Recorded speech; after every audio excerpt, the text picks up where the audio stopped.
Do not start a business unless you plan to make a minimum of $500,000 a year gross sales.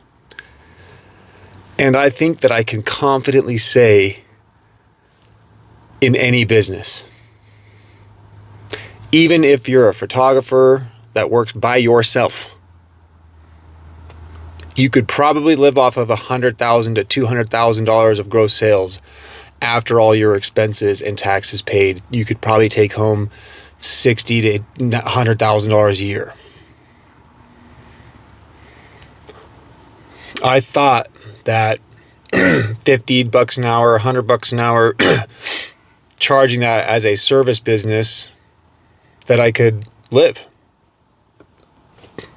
That business failed in 3 months. I thought that I could. First business was $90 an hour. Second business was 50 to then 60 to 70, I believe. And then that was loss of passion.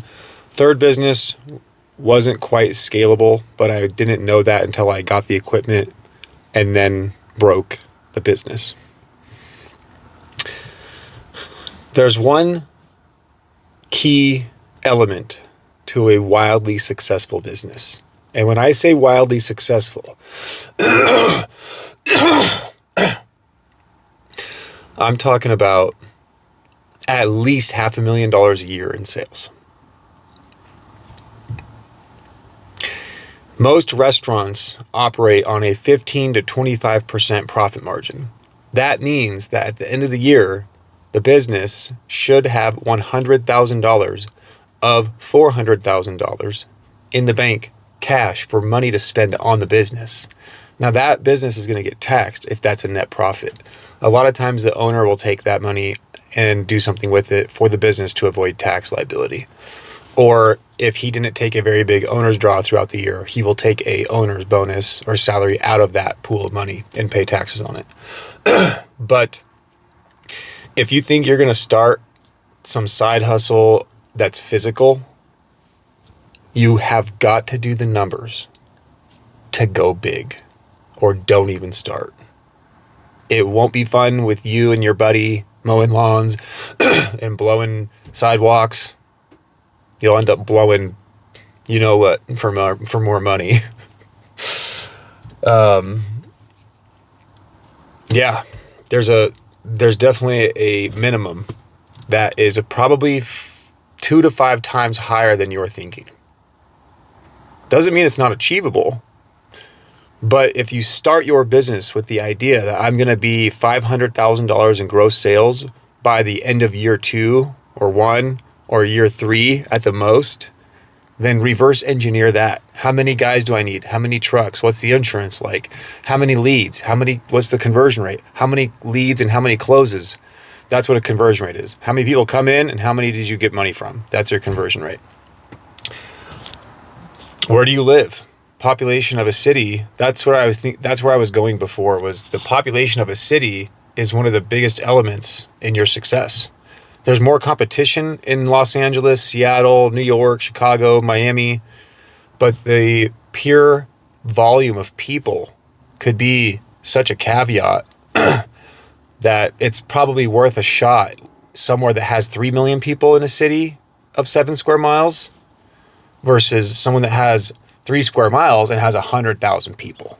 If you got half as big a city, but 30 times as small, where would you rather try your chances? You might become the local hero in a small town, but you're never going to make enough money to really prosper. You're going to have a full-time job working for yourself. You might have 1 or 2 employees, and then you realize that you can't scale, that you have to move somewhere, offer different services, charge more. Maybe your town doesn't have a higher demographic, people that make more money to pay more, but take it from me that I didn't try hard enough to create a business that could have succeeded in a different town if I had moved. I was too naive to move, too comfortable, and now I'm paying the price by possibly closing my 3rd business and moving on to my 4th, which is probably going to be digital.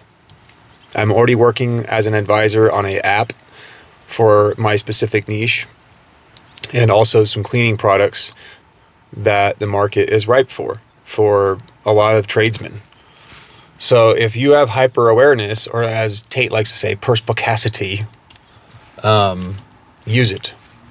Go ask people exactly what they want and exactly what they don't like about current things, and just procure a solution as cheap as possible and start from there. Don't go start a company that sells food products that you need $50,000 for. Get the information first and then figure out how to deliver a solution as cheap as possible. And then build it into year 3, 4, 5 where you're doing them big, expensive things.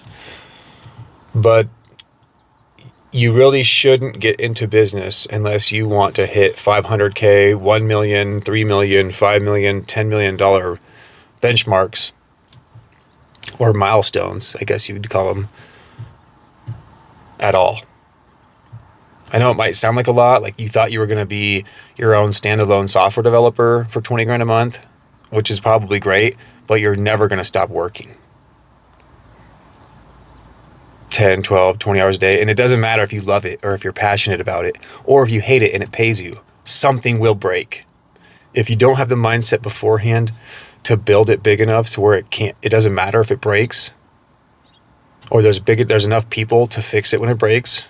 There's people that you pay enough to care about that bring in enough revenue generation. That sounds much more worth it. Have a little team behind you, something that's scalable. Something that when you get done at the end of the day, you don't have to make a video like this saying it might fail, because you saw this video and you prepared and you reverse engineered a $500,000 to a $1 million business and started from there on day one, instead of started day one saying, I'm just going to kind of wing it and go at it at $50 an hour. And then in a year, I made no money. I have a $4,000 loss. I'm not passionate. The work is harder than I expected. And I got to quit and do something else. So, thanks guys. Merry Christmas, by the way. I'll talk to you guys soon.